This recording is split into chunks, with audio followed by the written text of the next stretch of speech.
Welcome to the Parsha Perspective.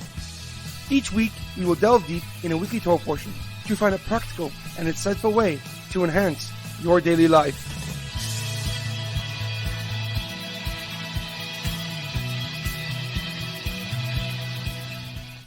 Thank you for tuning in. My name is Rabbi Shalom Yamini, and each week we will look into the weekly Torah portion to find practical and insightful ways to enhance your daily life. This week's Parsha Perspective is in honor of the Refuah Shalema, the complete and speedy recovery of Harav Amitai ben Shoshana, Leah Mincha Bas Gittel, Abban Davis ben Naomi, and Shaul ben Britta. This week's Parsha Perspective is in loving memory of Edward ben Ephraim, Shlomo ben Edward, and Yerachmiel Daniel ben Gedalia. May their souls be uplifted and their memories a blessing.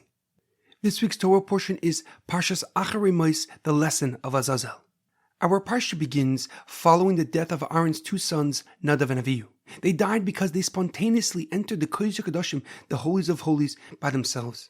Hashem commanded Moshe to tell Aaron and his two remaining sons never to enter the Holies of Holies at will, because they will share the same consequences as Nadav and Avihu.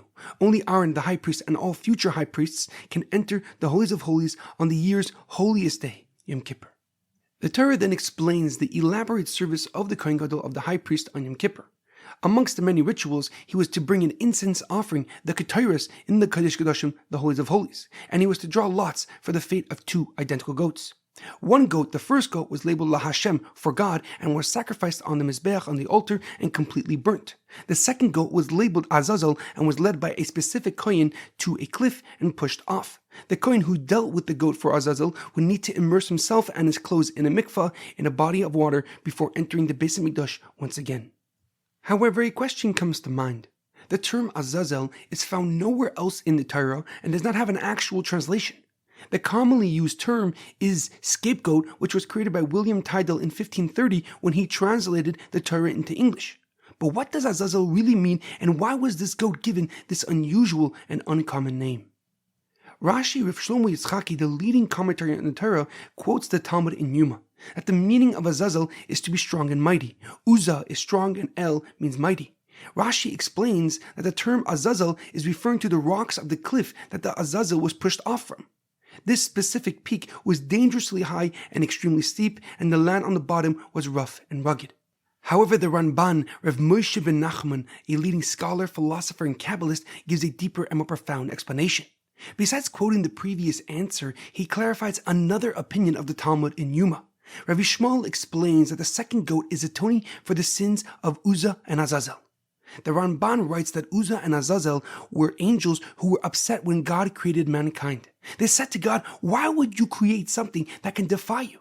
And God responded to them, "Do you think you could be better?" And they emphatically said yes. And God decided to test them. He gave them human urges and placed them down here on earth.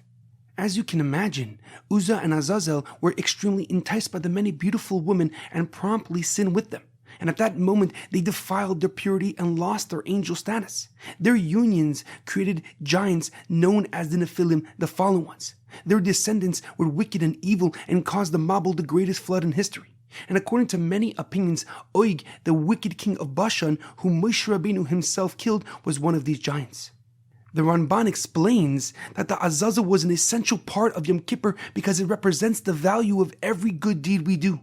Since we are naturally predisposed to do anything to feel good in the moment and to make ourselves better than the other, every single mitzvah matters because it demonstrates our neshama, our godly soul, overpowering our instinct for the sake of God.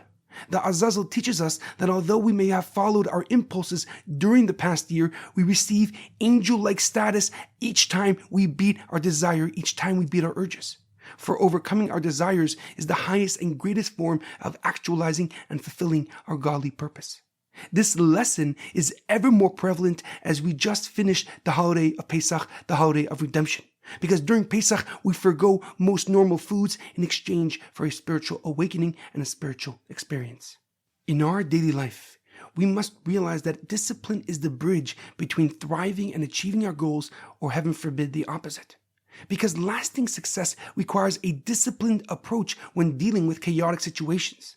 Obtaining such a perspective begins with overpowering our natural instinct and ego for a bird's eye view of our actions and conduct.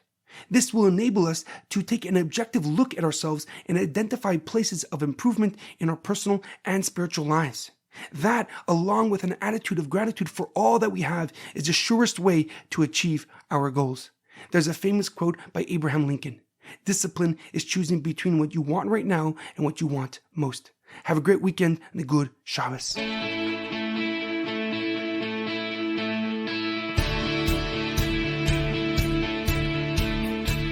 Thank you for tuning in to the Parsha Perspective. Check out our website, theparshaperspective.com.